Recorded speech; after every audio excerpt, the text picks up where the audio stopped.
You're going to see that, oh, blimey, that was nasty. Well, that was bizarre. I mean, what on earth happened there? I mean...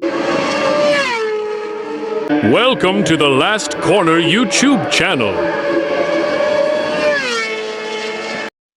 Joining him on the front row, doing everything they can to stop Carpe's charge. And a special shout out to the likes of Veda Pratama and Hakim Danish. They'll be in 4th and 5th. That he had going through the long lap penalty after exceeding track limits. A cracking set of races for him though overall. Yeah, that's right. Veda Pratama.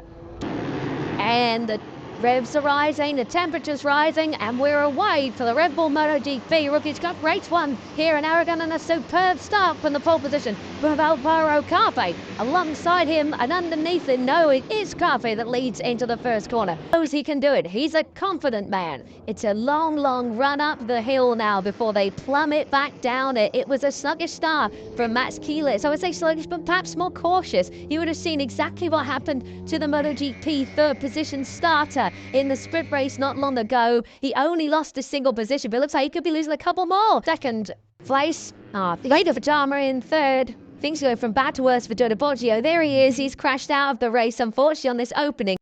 Loses the opportunity to pick up the lead, takes it from Carpe with Chies in third. We go there. Oh, we got riders down the background. Who's that? Oh, several riders down. Goodness me. Oh, it's Christian Daniel, Marco Morelli, and I think it's Joel Poms who's gone down ahead. And there is the 54 of Veda Pratama taking third place away from Maximo Chies. We were distracted by the fact that Brian Uriarte had retained the lead of that part of the track.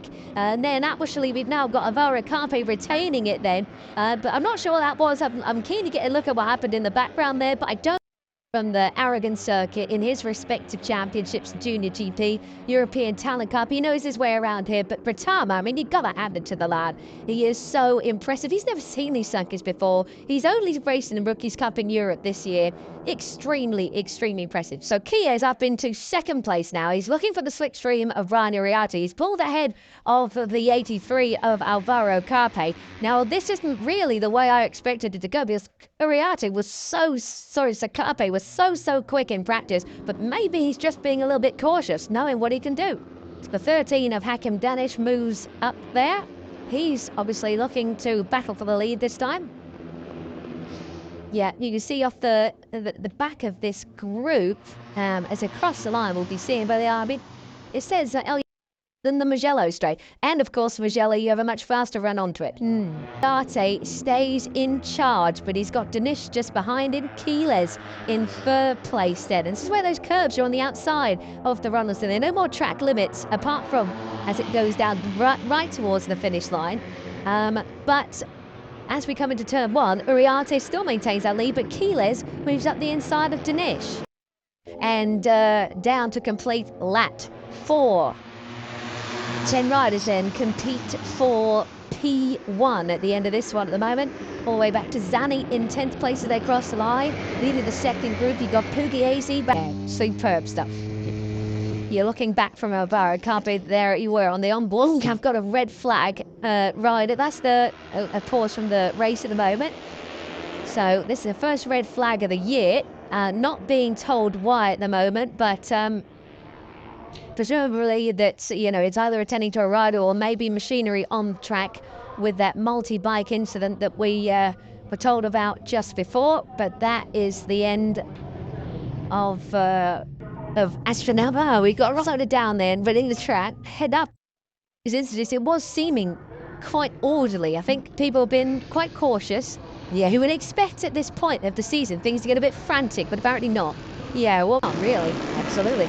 Just to finish off talking about Morelli, because he almost won race 1 in Spielberg, the Red Bull Ring, a couple of weeks ago. Yes. And then had a very ordinary race 2 and finished 12th. So, in the part 2 here in Aragon, who's going to win this one? It's a great start again from the pole man, but this time it's Brian Uriarte who has the advantage. Superb start from Uriarte. Look at that. I mean, what a dream start that was. It's Veda Pratama in second place, though. Too cautious for Carpe. Veda goes very, very wide indeed. He will concede P2 to Valentino Peroni. He shoots through, trying to hunt the other riders. The other riders go wide through turn 3. That was Pratama again. A chaotic new corners for him. Is Peroni in second place. And Hakim Danish has made a good start. He's up into 5th place. Carpe is 4th.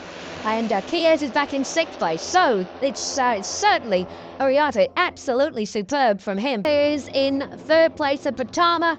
And really, it is Carpe with it all to play for now. That is huge news for the championship. Keyless has rejoined the race according to our timing screens, but we haven't seen him because no one's shown him us. It is Carpe that leads Peroni on the 73. And this is exactly what Peroni needs to do. He will know that Keyless is out of the running, potentially, I think.